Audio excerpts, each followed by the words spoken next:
हम लोगों ने चुनाव से पहले ही कहा था कि जनता किसी को वोट दे, कोई जीते कोई हारे, नीतीश कुमार बिहार के मुख्यमंत्री नहीं रहेंगे। ऐसा इसलिए कि उनकी शारीरिक मानसिक स्थिति पिछले कुछ महीनों से, मैं कहूँगा 1-1.5 वर्षों से अब ऐसी नहीं है कि वो बिहार के मुख्यमंत्री पद के दायित्व का निर्वहन कर सकें। और ये बात सिर्फ प्रशांत किशोर को नहीं पता है, ये उनके दल के साथियों को पता है, उनके सहयोगी दल भाजपा के नेताओं को पता है।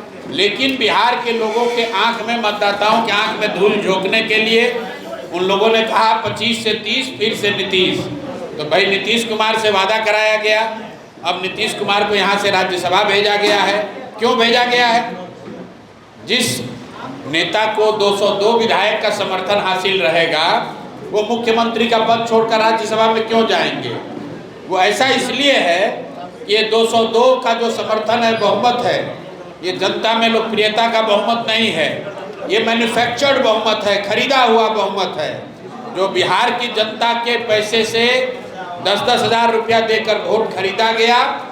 ये बात सबको मालूम है। इसीलिए 202 विधायकों का समर्थन होने के बाद भी नीतीश कुमार को पद छोड़ना पड़ रहा है। और अब पद पर कौन बैठेगा? पद पर वो बैठेगा जिसने ये बहुमत लाने में मदद की है। तो अब बिहार में मुख्यमंत्री वो बनेंगे जिसको गुजरात के मोदी जी और अमित शाह चाहेंगे। और पहली बार बिहार के मुख्यमंत्री की प्राथमिकता बिहार में सुधार नहीं होगा, गुजरात का विकास होगा। गुजरात के फैक्ट्रियों में 10-12 हज़ार रुपया पर काम करने के लिए लाखों बच्चे बिहार से उपलब्ध रहें, यहाँ से ट्रेन और बस में लोग भर के जाते रहें। यही काम अब बिहार के मुख्यमंत्री का होगा। ये मैं आपको भविष्यवाणी कर रहा हूँ, देख लीजिए।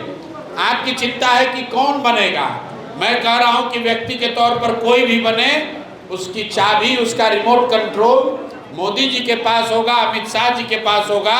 और उनकी चिंता ये है कि गुजरात में जो फैक्ट्री चल रही है, गुजरात में जो लेबर चाहिए, मजदूर चाहिए, वो बिहार से, कोसी से, सहरसा से, मधेपुरा से लोग ट्रेन में, बस में भर के जाते रहें, ताकि गुजरात के लोग फैक्ट्रियों के मालिक रहेंगे और उन फैक्ट्रियों में मजदूरी का काम बिहार के लोग करेंगे। आप आने वाले समय में देखिएगा। दूसरी भविष्यवाणी कर देता हूँ कि चाहे कोई भी मुख्यमंत्री बने, बिहार में भ्रष्टाचार कम नहीं होगा, शिक्षा में कोई सुधार नहीं होगा, यहाँ से पलायन बंद नहीं होगा, किसी को रोजगार नहीं मिलेगा। क्योंकि लोगों ने इसके लिए वोट नहीं दिया है। लोगों ने वोट दिया है 10 हज़ार रुपये के लिए। तो गलत को वोट दीजिएगा तो आपके साथ गलत ही होगा। व्यक्ति और दल की बात नहीं है। अगर आपने 10 हज़ार रुपया में अपना वोट बेचा है तो आप ईमानदार सरकार की अपेक्षा मत रखिए। आपने 10 हज़ार रुपया के लालच में वोट दिया है तो जो वोट खरीद के गया अब वो चोरी करेगा, आपके बच्चों का हक मारेगा और अब आप कुछ नहीं कर सकते हैं। ये बिहार की नियति है। जन सुराज के तौर पर हम लोग इतना ही कर सकते हैं कि जनता के साथ कोई बहुत बड़ा अन्याय हो जाए, आप भगवान न करे कोई दुर्घटना हो जाए, आपके साथ कोई परेशानी आ जाए, तो निश्चित तौर पर जन सुराज के लोग आपके साथ खड़े रहेंगे, आपकी आवाज़ बनेंगे, आपकी मदद करने की कोशिश करेंगे। लेकिन बिहार में जन सुराज शिक्षा की व्यवस्था नहीं सुधार सकता है। बिहार में हम लोग रोजी रोजगार नहीं दे सकते हैं। ये काम उसको करना है जिसको जनता ने वोट देके सत्ता में बैठाया है। हम लोग आपकी आवाज़ बनकर आपके साथ खड़े रहेंगे और जो जनता से वादा किया है, बताइए, हम लोग बिहार से पलायन रोकने की बात कर रहे थे, आपने ऐसे आदमी को वोट देकर मुख्यमंत्री बनाया जो खुद पलायन करके यहाँ से चला गया। तब बिहार से पलायन रुकने वाला नहीं है।